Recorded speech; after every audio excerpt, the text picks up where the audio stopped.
If a nigga tell on me and I give him the opportunity to tell on me, I deserve it. It's part of the game. If a nigga tell on me, Eric Bennett, let me show you this, right? When Eric Bennett took the stand and he told on me, it's because our lawyers told us if we separate the case, he can say whatever he want to say. They can't use it in trial. So it's being strategic. I knew my right-hand man would never tell on me. Unless it was separating the case. He went to trial first. He told on me. He beat the case. When it was time for me to go to jail, go to trial, I was on Rikers Island for 3 years. They gave me a 1.5 to 4.5. I went up to Washington, came back down, did my fucking time on parole, and laughed because I had all the time in with all the gangsters. Fair. I went to jail every time for murders and attempted murders. The next time remember the nigga Z Banger. Oh yeah, the Z Banger clown ass nigga. Yeah. The bitch ass nigga got locked up. Yeah. In the club that got shot up that night. That's a fact. I got charged with shooting 3 people. He got locked up because it was an illegal strip club. Yeah, I got locked up on his that platform, night. I remember. Son, the niggas that shot me told on me. When the police came to me, I spit up blood and said, speak to my lawyer. When they realized I wasn't telling, they stopped telling. Yeah. If a nigga tell on me, he's supposed to tell on me. Because I'm supposed to pay attention to my circle before they hurt you. Hey, how Trent said it. Listen. If you don't pay attention to the niggas in your circle and you get told on, then you wasn't paying attention to your circle. It's part of the game. Everybody is not going to go to the motherfucking touchdown with you. Everybody is not ride or die. Yeah. But the reality of it is, right? I'm sick and tired of this fucking military mind game where niggas gotta pretend like we gotta be street niggas and everything is about the street. Your land was stolen from you. You are Native American. You are not African. You are sitting up there playing a game of the CIA, the FBI. You are playing a game of dirty niggas, teaching you how to be a dirty nigga, and then you don't want nobody to tell on you. Well, I'm here to say this in front of everybody. All civilians that live in the black community, all civilians, if you see Hassan Campbell selling drugs, tell on me. If you see Hassan Campbell snatching a pocketbook, tell on me. If you see Hassan Campbell selling dope, tell on me. If you see Hassan Campbell sitting up there robbing the elderly, tell on me. Civilians are being kidnapped by nigga culture, nigga shit. Real nigga shit. Hey. The real niggas, if you a real nigga, I challenge you to do what the Italians did. When you watch The Godfather, they said, we gonna sell this poison. But if you get caught selling this in the black community, nigga, you're dead. I challenge you real niggas. I challenge you real niggas to take 1090 Jake balls out of your mouth. I challenge you real niggas. I challenge you real niggas. You see how you got Zip with the drip up here? You see how you got Timbo Info Minds up here? You see how you got Minnesota up here? I challenge you to make these brothers kings of a social media and not Adam 22 and motherfucking Vlad. I challenge you to sit up there and say, hey, yo, Zip with the drip. We're gonna make sure you don't never have to yo, Zip, I'm gonna make sure like I say with T-Mac, my brother T-Mac. Fuck everybody else. I talk to my brother T-Mac and my other brothers that don't be on social media because I got a bunch of niggas that came home from jail that you will never see in a picture with me on social media. Right. My niggas, but I use T-Mac for example, my brother. Yo, let me give him an example of something. Hold up, let me finish. If I grow and I win, then my team gonna win. If y'all see Zip with the drip up on my platform, I don't know this brother, just met this brother. I'm challenging y'all to challenge him. Y'all tell Zip, we see what you're trying to do with your music. We see what you're trying to do with your social media. Y'all take care of this nigga. And y'all make sure he don't have to go back to the street. Because the reality of it is, when a nigga's ribs is touching his stomach, you're going to go back to what you know how to do. So y'all make sure y'all support these brothers on these platforms and make sure they don't have to go back to survival. Because I tell you right now, when my wife ain't got no money and I ain't got no money, and my kids is hungry, the first thing I'm going back to is the gun. I'm a stick-up kid. I ain't a drug dealer. I'm a stick-up kid. If you getting money illegally, I'm taking that. Yo, you get the same 25, bro. You get the same 25 if you take it from the nigga doing dirty or the legit people. It's the same 25. I'm just letting you know, you heard? You take a kid cocaine, they give you 25 years for that shit. Yeah. Nigga, when it comes to feeding my family, real quick. When it comes to feeding my family, let's get to that. Yo, let me tell you, let me share something with everybody, right? Like, I grew up in Queens, New York. I'm from Queens, just like Zip. Big Queens. I'm from Hollis, Queens, though. Right? So check it. I done ran around. All that shit that Zip talking about. I got best friend. See, let me tell you how I met Zip. I met Zip on a phone with my brother from another mother that's locked up right now in the feds. He did Wild Time with Zip. His first bid, I think he caught an armed robbery. Shout out to Fat Lie, right? Shout out to Lie. Lie put me on the phone with Zip. Said, yo, the nigga got a wild story, so I'm telling you, you gotta fuck with him, put him on the platform, and he rap. I said, well, let's call the nigga right now. So we called Zip right then and there. We all on the three-way busting it up. So let me get to where I'm going with the story. Like, niggas could really change. You gotta make a conscious decision. Because I ran around with some of the wildest niggas you can imagine. Some of the, even the nigga that Yayo, the niggas that Yayo said it was 4 niggas from Queens that wasn't scared of Preem. Mm-hmm. Yeah, I ran around with 2 of them niggas. I was a little younger, yeah, but I ran around with 2 of them. Both of them is resting in peace right now. Hollis, Queens, Springfield. Everybody know the story from New York. I did all that shit, hustling, all that wild shit. I lost so many loved ones. I could say rest in peace for the next 15 minutes, bro. Right. Like, right. I went out of town. I did all the bullshit in New York. I got pissed in New York one time. I hit the 6th building, 11 Main. My peoples bailed me right out. I think I spent 2 days on the island. All right, boom, that was over. Case got dismissed. That was that. I ain't got all the wild up north stories and all that bullshit. I was out here in the streets, nigga, where the stick-up kids was dropping shit. And I'm still alive, and a lot of my homies is gone. So I made a conscious decision. I went to Maryland. I started scrambling out there. They put the bite on me. I caught a skid bid in Frederick, Maryland. 18 months, some 18 months, some dumb shit like that. Okay, I did that. Got out on work release. Started working. Started doing regular shit. So, but while I was sitting there for the 18 months, I was like, yo, I had a son, my oldest son, Tyshawn. He was about 5 or 6 years old. I had a chick bringing him to see me because my son's mom was like, I'm not bringing him there. Okay, cool. Well, would you let somebody else bring him there? Yeah. She let somebody else bring him to see me. I said, I'm never going to put myself in this type of position no more because I was like a kid. I couldn't move for myself. I couldn't take care of my son the way I needed to be. So I made a conscious decision in my head. When I get out, I'm gonna do some regular shit. Fuck it. You know, all that street shit. I was addicted to the high of street shit. I used to look forward to going to the tunnel on Sunday. That was the whole shit. All week we just getting money so we can get fresh and go to the tunnel on Sunday. So when I came home, I was living in Pennsylvania, Waynesboro, Hagerstown, all that shit up there, fucking around, scrambling and all that dumb shit. But I made a conscious decision one day, like, yo, you know what? I ain't fucking with it no more. Right. And I got as far away as I can from all those negative influences. My friends that I love. But I said, yo, if I stay here, this is gonna be the outcome. There's so many times where I say he got killed, but it could have been me on more than one occasion. So motherfucker could really change. So now when people see me doing this info shit, people that really know me, in the beginning they was like, what's this nigga scamming? What's this nigga scheming there? What's this move there?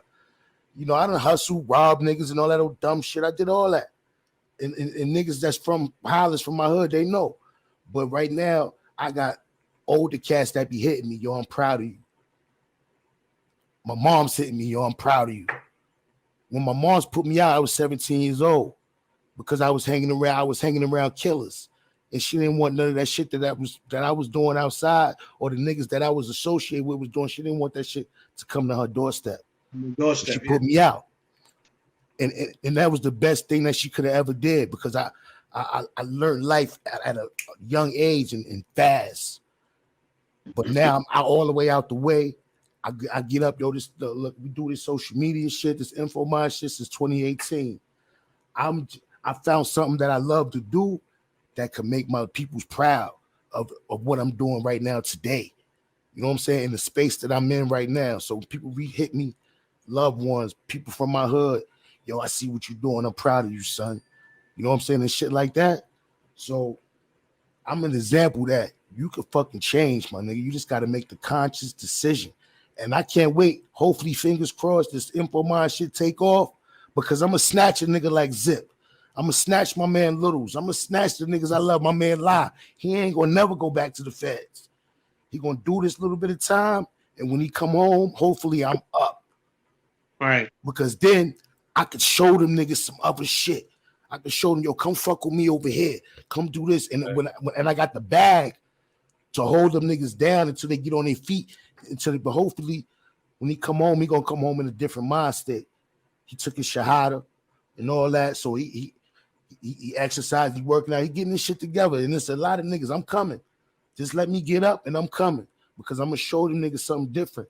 But I'm being that example right now, though, because I changed my life. I made a conscious decision. I get up and go to fucking work every day, and I come home and I go to sleep and I wake up to my kids.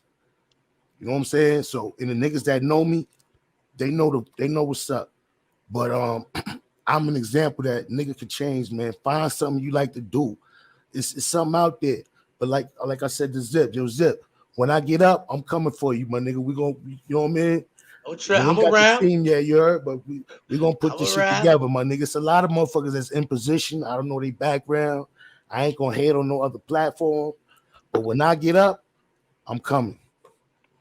Inshallah. Many. The floor is yours, Minnie. Hey, look, man. Look, I don't got much to say, man. All I can you got a lot to listen. Yeah, I do. Yo, hold on. Hold up. Let me tell y'all something, man. I should be recording every conversation that I have with Minnie. And I'm not gonna let this nigga get up here and act like he ain't got one of the illest brains that I've ever came across. Hey, yo, let me say something real quick, right? Yo, Minnie. Yo, I told you, son, I turned blood. I was 15, October 9/6. You heard? Lil nigga. Fucking with a little Soundview nigga in Spalfit, you heard? I did that shit for a long time, bro. A long time, you heard? So when you be talking about them niggas and all that, like them is niggas I never met, but I used to revere them niggas, you heard? I still kind of revere the nigga Pete. You understand what I'm saying? Like I met some of them niggas in traffic and all that, lead pipe early on before he did bad. You know what I'm saying? Like, but like, I'm listening to what you're saying, bro. Don't think I ain't listening to what you're saying, bro. This is the thing about Pete, right? Pete was a regular pretty boy nigga, but he took murder unconditionally. And when people fucked with, he was a homicidal maniac. Hold up, Minnesota. If you bother him, you got to make these people understand first. They don't understand that your role, who you played. Like y'all got to understand. Like Minnie was a big brother to Pete. Yeah. So when he's speaking from a big brother's perspective. Like Pete had love for Minnie. Yo, you know, by the time I got to him, it was too late. You know, because I was still in the game at that time, but I wasn't hustling in Soundview. And by the time I got to him, man, I was like, man, how much money you got put away?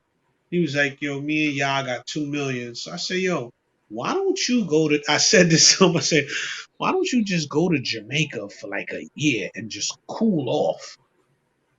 He was like, you know, he looked at me like I was crazy. I was like, you need to get out of here, man. I said, when they get you, they're going to put you under the jail. But one thing about Pete was he knew and accepted, he not like other street niggas, they do it. He lived for that moment. Like he knew, like he accepted it. Like whatever. There's millions of niggas in these streets like that though. And that's what I was trying to say earlier. Like everybody ain't gonna get saved. Your eyes don't look like that because it's true. It's true, bro. Listen, you know what? Listen, you know the shit that like the one we see the thing that the reason why I fuck with Zip, right? Because Zip is the older version of the younger version of himself that got caught up when you watch the movie Demolition Man. When they unfreeze Wesley Snipes, he was still Wesley Snipes. Yeah, I just see that shit the other day. I said, yo, that's me right now. You so heard? So listen. So now I want yo, Haj, you heard what I said earlier? Yo, real quick, Haj, I don't want no broad. Yo, if you get in my inbox, have some pictures of you and your kids. Hold your I energy. need to know that Pootie Tang been Pootie Tang forever. You heard? Zip. Listen, this is what I want niggas to understand, right? Zip, you had Sylvester Stallone. He was the cop. He woke up the cop. You had Zip. When you go to jail, Simon Phoenix. Everything freezes. Simon Phoenix. It's a fact. Everything freezes. When they unfreeze Zip with the drip, this nigga is the younger version of himself with older experiences in jail where he has not went through the experiences of life in the streets to mature him and balance him out. When a lot of dudes don't understand, life taught me different. When you sit up there, and I want y'all to understand something. Zip, if he had the chance to experience, so now we're gonna freeze, we're gonna leave him frozen in jail, and let's show him the side of him that didn't go to jail, that made the different choices. Minnesota said the deepest shit. He said, when I was going to get revenge, my baby mother died and I inherit my son. Let's get to that. Yeah, men playing, women playing, God be laughing. Listen. He was telling a story of how God took him down a different path. Everybody on this platform tonight had a different story to tell. Because I don't understand it because I'm never going to tell. I'm going to tell you the conditions of when I'm going to tell. I'm a civilian right now. If you shoot me, we're going to get busy, baby. Let's go. Let's go. Nah, I fuck with Drip, man. Drip is who he is, man. But what I want y'all to listen, let me finish. Because I want y'all to understand something. There's a method to this madness, and this is the reason why they want to make us seem like they ain't never let us get to the 5,000, but we had 4,000 the whole time. Still got 3,400 people watching. But we really, I guarantee you we got about 20,000 people watching us right now. Shout out to that, though. It's too powerful in this room. It took me a whole hour and a half to be able to let Minnesota in because there's something that they don't want him to say. There's something they don't want us all to say. Zip, if Zip could freeze himself, leave the jail portion locked up, and show him out here making different decisions, what he would have did in this situation, what he would have did in that situation, because Zip is a smart dude that's uneducated in other areas. What if Zip with the drip had the opportunity to be P. Diddy and Jay-Z? What decisions would he have made if he was Suge Knight? So he never got a chance to become that part of Zip with the drip. And we all could sit up there and say the shoes we were walking until we walk in those shoes. A pencil that's only been sharpened once ain't put in work. But a pencil that the point has been broken 1,000 times over and that pencil is almost erased. See that work? You'll never understand that work. You just feeling like, oh, I would have did this, I would have did that. Shut up, nigga. You ain't put in no work. There's an opposite side to every field on this battlefield. And we all got to sit back and understand that everybody plays, no matter what we feel about each other. We all have to play our cards to the end of the story. Me personally, I believe in God. Hold on, let me finish. I believe in God. So if I didn't believe in God, I would be a psychopath killer because I hate so many people. I want to, like, honestly speaking, I'm going to be honest with you. and I hate to say this, if I didn't believe in God, I would probably kill about 150 people. And most of them niggas would be the Zulu Nation. Just for letting that pedophile do what he did. But I know that's not God's plan. God had a bigger plan for me. So I'm going down a different path. If I didn't have children, and if I didn't believe in Allah subhanahu wa ta'ala, I would want to be the top killer ever. I would want to kill the illest killers. Me and Pete was on the same path. God took me off that path. I remember when I came home from jail, my big homie told me, I ain't gonna say his name. He told me, nigga, you a killer. Stick to what you doing. When I tried to play in the dope game, I ain't know nothing about drugs. Terrence was the drug dealer. I was the shooter. Bronx River was on a curfew. Them niggas ain't gonna never tell you that.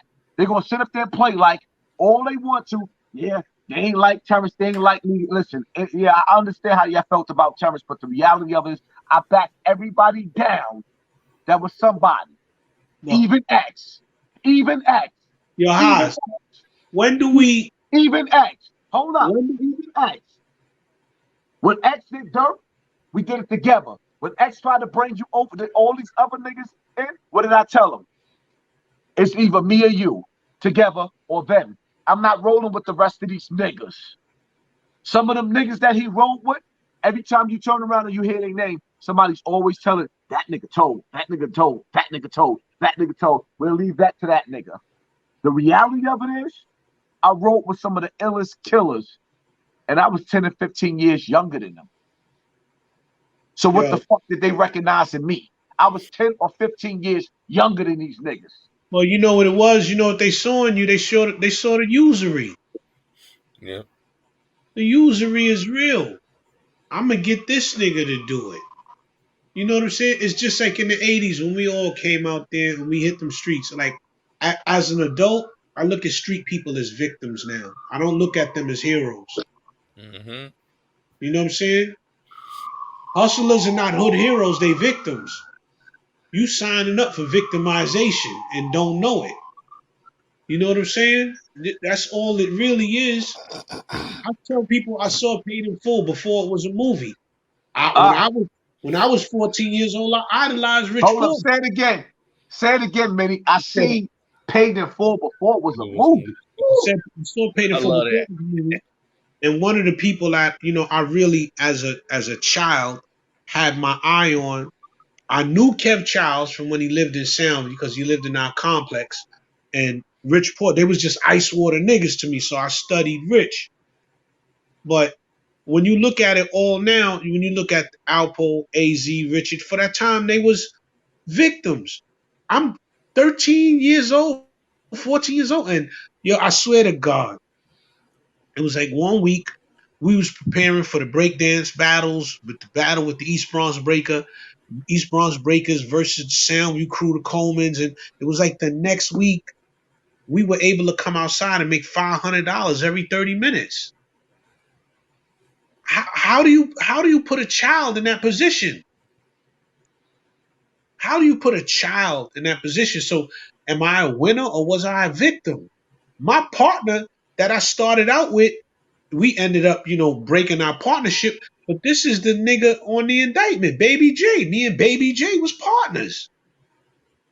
You know what I'm saying? This is the nigga who hired BMO, was paying niggas to kill niggas and all this shit.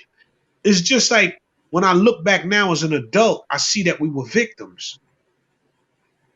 I don't see it as we were these things that was like this great thing. We were if you put a loaded handgun in a 6-year-old's hand, what's going to happen? Somebody's going to get hurt. That's what the crack game was to all of our communities. We all got the same stories in different ways. Whether you came out in the 90s, you came out in the 80s, or whether you a nigga, I know niggas that don't even know they rats yet. 2023 is somebody getting ready to come in the streets. We being victimized by a system. And you got to look at that aspect. Look at COVID just hit, right? 2020, right? The cocaine still made it here. The dope still made it here. How did that happen if nobody could come outside? Yo, Minnesota, you ever read the book, The Miseducation of the Negro by Carter G. Woodson? Nah, man, but I read that. Yeah, I never read it, but I'm familiar with a lot of his. I'm familiar with his work. They put the system in place, bro. That's what's going on right now. If you read that book right now, that shit gonna ring true to you so crazy, bro. Because that whole system that they put in place, we fall victim to that shit right now as a culture, as people, and all that. Yo, listen. It's a book called The New Jim Crow. The New Jim Crow, though, like that's like the most informative book I ever read in regards to that type of shit. Like as far as like the destruction of blacks and the Chancellor William Joyce and that type of in that realm of books. The New Jim Crow is a lady wrote that book. She really got like she taught me shit in that book, and like it's hard to do that. I read so much shit. Yo, she taught me some shit in that book when I read it. I'm gonna tell all of y'all something, right? Just as an indigenous man, a black man, whatever the fuck we want to call ourselves, man, I got to defeat something that a lot of black men don't get to defeat, and that's revenge.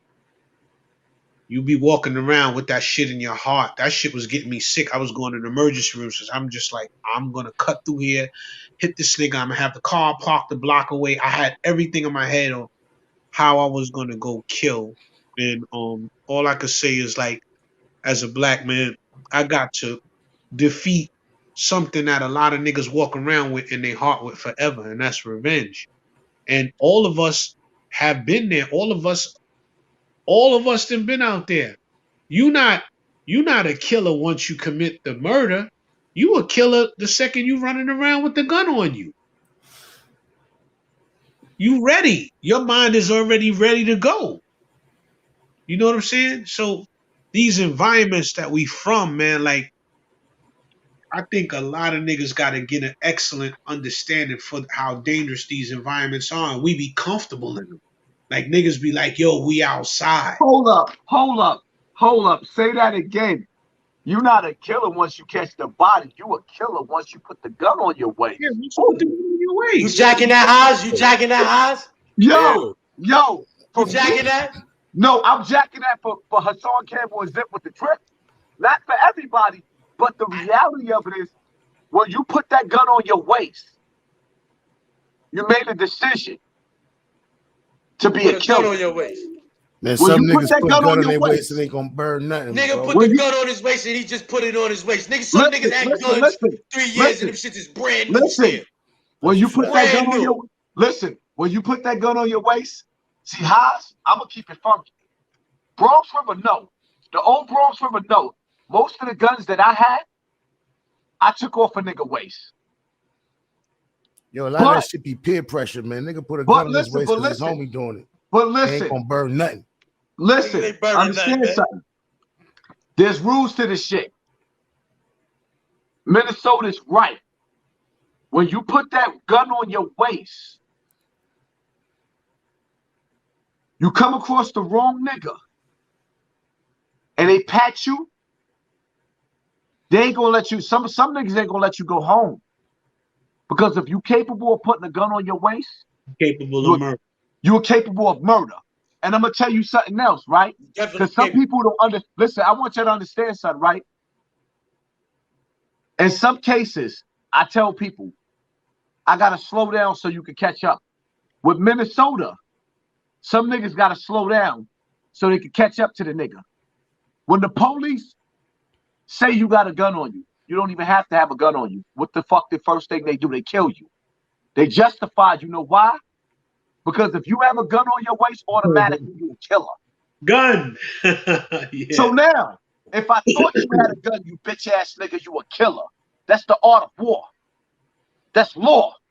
And law, and the world is governed by law, not niggas' emotions and feelings. If you put a gun on your waist, you better be a killer. Because if the wrong nigga or the right nigga come across you, if the police come across you, they're going to air you out.